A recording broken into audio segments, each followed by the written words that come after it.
Hey, how you doing? This is Seth Kniep'n Real. Hope you're having an absolutely awesome Saturday. Someone on YouTube, a friend on YouTube asked if I would do a video on exactly how to do pay-per-click ads on Amazon. And today I'm going to show you exactly how to do that. Now there's two things to keep in mind. Number one, make sure that you have enough profit margin on the product you're selling before you run an ad. Otherwise, that ad will take up your margin. You will make nothing left. For example, let's say you're selling a drumstick. Well, actually, it would make more sense to sell 2 drumsticks. And let's say you bought these for $5 and you're selling them for $7. That's not only a very low profit margin, but if you do an ad that costs you $1, now you only have $1 left, and that doesn't even include Amazon fees for selling it, or shipping if that's included. So make sure you have enough profit margin. So a good example is if I was selling these, if I bought these for $5, I would sold them for $10. That means I'm 100% profit because I got my $5 back and another $5, so now I have 100% profit on these. Out of that $10 profit, take out 15%, take out 15% off the retail price for Amazon fees, and then take a little bit more for the advertising. I'm still gonna make a decent profit. Now, one of the things to try to follow in my video is I make sure that I'm giving you the top 20% tips on how to do something. In life, I find the Pareto principle that 80% of your growth comes from 20% of your output. I'm finding, or your 80% of your output comes from 20% of your input. In other words, if I was a music store, and for example, I looked at all my profits, most likely 80% of my profits are coming from 20% of my products. So the key is to find out which products, what those 20% are, and what they are selling. And in the same way, I do the same thing in my videos. There's no way I'm going to share with you everything possible in this category, but I'm going to show you the top 20% stuff so that you can be successful as quickly as possible. And that Pareto principle is so powerful. It applies not just to business. It applies to the human body. It applies to relationships.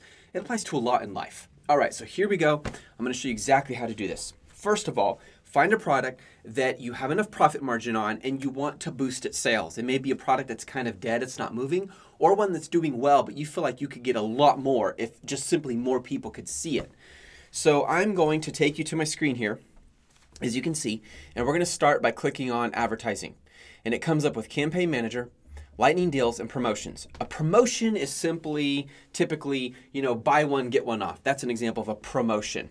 A lightning deal is a time-restricted deal that's really quick, really fast, and it's a very new thing for Amazon and something I can show you on a later day how to do. And then a campaign manager is where you want to be. The campaign manager is going to show you how to do campaign ads, pay-per-click ads. The first thing you will do is you will click on Create Campaign. Yes, I do want to leave this page. Okay, and you are going to type in the name. So I'm going to do an advertisement for fuel pump. So I'm going to type in fuel pump number 4. And then I'm going to come up with my daily budget. Now your daily budget is simply how much you're willing to spend on your advertising campaign in one day. And notice how I hovered over that little question mark. That gives you more detail. See that right there? It gives you detail on whatever the box is that you're going to fill out. So I'm pretty positive and confident that I can spend $90 on my fuel pump advertisements over the next month. So I'm willing to spend up to $3 per day. Now keep in mind, this is not a guarantee that I will spend $3 per day. It just means up to. It could end up being quite a bit less. So I'm going to go back here and I'm going to put in $3. And I'm going to set it for a month. It's starting on August 20. I'm going to end it on September the 20th. There we go. Okay, so now we have this ready to go. Now the next thing, you have manual targeting and automatic targeting. I recommend you do automatic targeting. Let me explain why. Let's say, for example, someone is surfing on Amazon and they're looking for a drum set. And so they find this drum set and they're looking at cymbals. I got a drum set over here in the studio. And they're looking at different prices and reviews, and that's a perfect time for Amazon to bring up a little pop-up ad that's selling your drumsticks on the side. Chances are, if I'm already thinking about cymbals, I'm very likely to be wanting to get drumsticks with those cymbals because I'm already in the mindset of music, instruments. Now, if a bottle of shampoo popped up, that would be really weird, and chances are very slim that I would click on shampoo when I'm thinking about buying a drum set. That's what it means by automatic targeting. What Amazon is doing is they're going to take care of targeting your ad, targeting people who are already interested in something similar to what you're trying to sell based on where they're clicking. Amazon tracks where they're clicking so they can provide relevant ads to that person. It's very targeted, it's very focused. It's not a shotgun approach, but a sniper approach. Okay, continue to next step. Now that I've created my campaign, I'm going to give this ad group a name. And it's a name for me to remember the actual group. So a group name is a group of ads underneath the campaign. So I'll just call it Fuel Pump 4 and default bid. Now, what is a default bid? Well, again, you can use this here, but it's the maximum amount you're willing to pay when someone clicks your ad. So let me give you a really simple example. Let's say you are willing to spend up to $1 per ad on drumsticks. Now, the only time you pay for the ad is when someone clicks on the ad itself. You do not pay for it when they buy it, only when they click on it. Nor do you pay for it when it displays. So therefore, it's pay per click, just like Google ads or YouTube ads. Very similar concept. What's important here is the higher you do this default bid, the more your ads will display. And it depends on what other people are doing. If no one else out there is doing ads for drumsticks, and you do the minimum, which is 0.02, your ad will display just fine. You could do for 2 cents an ad, 2 cents a click, your ad's going to be popping up all the time. But if someone else is spending $1 in ads and you're spending 2 cents on ads, theirs is going to display more often and at the top of the page. Yours is going to be further down. So the more the competition is out there, the more you have to pay for the ad. And after you create your campaign, I'll show you after this, you can go back a few days later and see how your ad is performing compared to similar ads and whether or not you need to raise the price or can safely lower it. Now remember, default bid does not mean exactly what you have to pay. It's just you will pay up to that amount, but you won't pay more, okay? So I'm gonna put in here, going back to the screen, there we go. I'm going to put in $1. There we go. So my default bid is $1. And now I'm gonna find the product, and the easiest way for me is I just type it in. So I got something with the name fuel in it. I hit search, there it is. I hit select, and I am ready to move on, save and finish. That is how quickly you can create an ad. It's absolutely amazing. Now, you want to check in on your ad to see how it's performing. So all you do is you come back here to your campaign manager, you click on the name of the campaign, and this will immediately tell me how it is doing. So let's see how it's doing. Impressions is how many times the ad shows up, is displayed.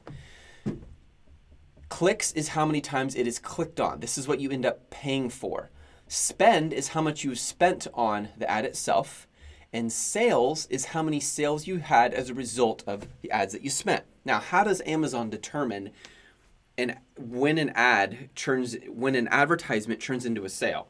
If someone clicks on the ad and within the next 7 days they buy the same product, they say that counted as a sale influenced by the ad. If it's longer than 7 days, it won't count. If it's less than 7 days, it will. So for example, if I am shopping and I see your ad for drumsticks and I click on it, and let's say today is, I believe, the 20th, I forget, but anyways, today's the 20th, August 20, and I click on this ad, but I don't buy it. But before August 27th, at the same time, which is right now 2:56 p.m. on a Saturday, if before that date I buy that item attached to the ad, then that means they will credit that purchase to that advertisement. In other words, you can say this ad created this purchase. Make sense? Obviously, it's not going to be perfect, but it's a very safe way to look at it. So here's something really important, okay? Your ACOS is super important. It's simply your advertising cost of sale. So for example, you created an ad campaign and you spent $10 on ads, and you sold, as a result of those ads, $100 worth. That means your advertising cost of sales, or your ACOS, is 10%. You want the number to be low. You want to spend as little as possible on ads and get as many sales as possible. Now let me show you some really bad examples of my own, of where I really failed to do this effectively. First of all, look down here. I spent $190. My sales, as a result, were $133. That's horrible. Amazon must love me for this. In fact, if you want to get in good terms with them, try this strategy. No, I'm totally kidding. But see, my ACOS, my advertising cost of sales, is 142%. In other words, for every $142 I'm spending, or better, yeah, I'll just say it this way, for every $192 I'm spending, I'm only getting $133 back. Absolutely horrible, okay? Bad example. Here's a good example. I only spent $10.48 on this ad. And look at this, guys. I sold 189. In other words, I had 189 in sales. That means my ACOS is 5.5%. Of all the money that I got coming in from sales, 5.5% of that money went to paying for ads. The lower this number is here, the better you are doing. Here's another example. This one's medium, it's okay. It's not where I want it to be, but it's not too bad. I spent $15, I made $59 back. my ACOS is 26%. Hope that is helpful. This is a quick overview of how to do ads. If you have any more questions specifically on how to do this, just comment in the comments below. If you find these videos helpful, please subscribe and like the video. I would really appreciate it. And if there's ever something specific you want me to do a video on, I would absolutely love to. Really quick, just want to encourage you with this. This is a dime right here. Starting with a dime, I kept doubling it and doubling it and doubling it until it became $100,000 and turned that into passive income. That's the concept here. I don't want you to just start making money on Amazon. Try to build it up so it's making money for you while you are sleeping. You wake up, you look at your phone, and you're going, whoa, look at all these sales while you were sleeping. So different than a regular job where you only get paid when you're at the office, and every time you're away from the office, you're not getting paid or using up vacation time, and then you're going, please, may I have some more vacation time? I hate the desperation that produces. That's why I love doing this. Hey, this is Seth, Kniep'n It Real. Have an awesome day, and keep it up.